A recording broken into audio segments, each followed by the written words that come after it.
Bom dia, meu nome é Heloísa Vise Rodrigues, sou oncologista do Centro de Oncologia do Hospital Israelita Albert Einstein. Eu sou Gustavo Schwartzman, também oncologista do hospital. A gente está aqui hoje para dar uma pincelada no que aconteceu com relação a sarcoma nessa ASCO de 2019. E a gente teve um trabalho de sarcoma, né, o estudo de fase 3, que foi apresentado na sessão plenária, mas infelizmente os dados que foram mostrados e relatados eram o que a gente já conhecia, né, do estudo que foi negativo para o tratamento de sarcoma de partes moles na primeira linha, pacientes metastáticos, no qual foi estudado o uso de doxorubicina mais placebo versus doxorubicina mais olaratumab, que é um anti-PDGFR-alfa. E essa medicação olaratumab já tinha sido aprovada, né,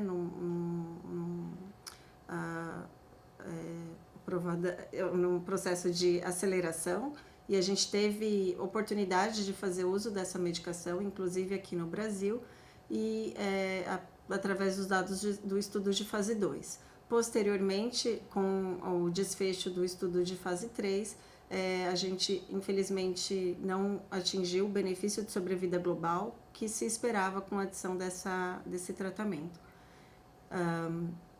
Com relação a sarcomas, então, nada mudou no tratamento de primeira linha.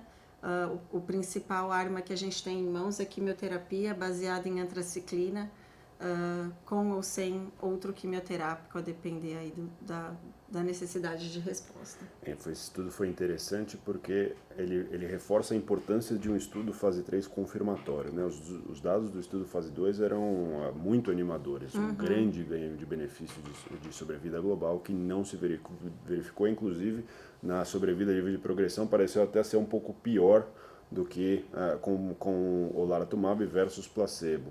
E aí tentaram discutir por que os resultados foram tão discrepantes, né? Porque o estudo teve um benefício tão grande, o outro não teve benefício algum.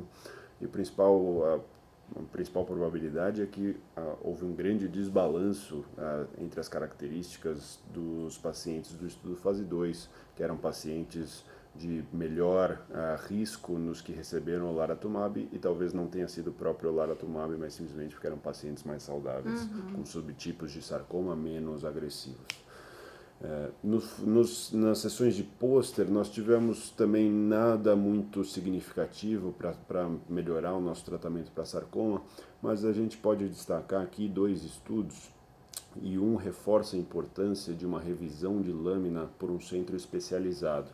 Foi visto que, comparado com uma análise de centros de comunidade pequenos que não eram especialistas em sarcoma versus análise da UCLA, que é a Universidade de Los Angeles, da Califórnia de Los Angeles, metade dos casos que foram revisados viram que tinha mudanças no diagnóstico final, sendo que uma parcela deles mostrou inclusive diferença entre tumores que eram benignos e foram chamados de malignos e vice-versa. Então a discordância ela pode ser em níveis que alteram profundamente o tratamento.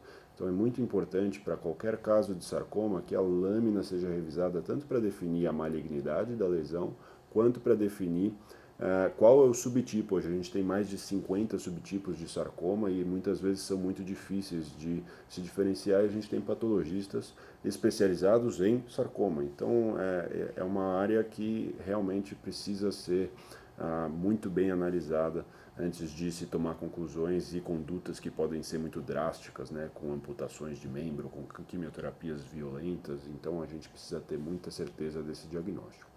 O outro estudo que eu queria destacar é um estudo com imunoterapia, que ainda não foi capaz de penetrar nos tumores mesenquimais, né, nos sarcomas, não é muito eficaz, mas teve um estudo que comparou, que adicionou ipilimumab e nivolumab, que são imunoterápicos, a uma quimioterapia que já era utilizada, chamada trabectedina, que ainda não está disponível no Brasil, mas ela tem algum grau de eficácia. E a combinação dessas três drogas em pacientes que não receberam tratamento prévio parece ter algum grau de eficácia. 6 pacientes apresentaram resposta nesse estudo, de cerca de 20 e poucos doentes tratados, e verificou-se resposta em pacientes com liposarcoma, com sarcoma de células claras e um paciente inclusive com sarcoma sinovial. o que pode ser uma opção aí para o futuro a ser explorado em estudos maiores. A imunoterapia realmente, no cenário dos sarcomas, ela tem um papel bastante limitado e a gente está tentando entender qual vai ser o cenário ideal, né, para essa estratégia. O que parece ser imprescindível é a combinação de anti-PD1 e anti-CTLA4, né, porque isso aumenta as chances de resposta, como nos outros tumores. Mas diante de uma taxa de resposta tão baixa, é imprescindível, acho que a combinação, o uso combinado, né, e aí quem sabe com quimioterapia a gente tenha resultados mais positivos mais para frente. É isso. Gente, obrigado. Obrigada.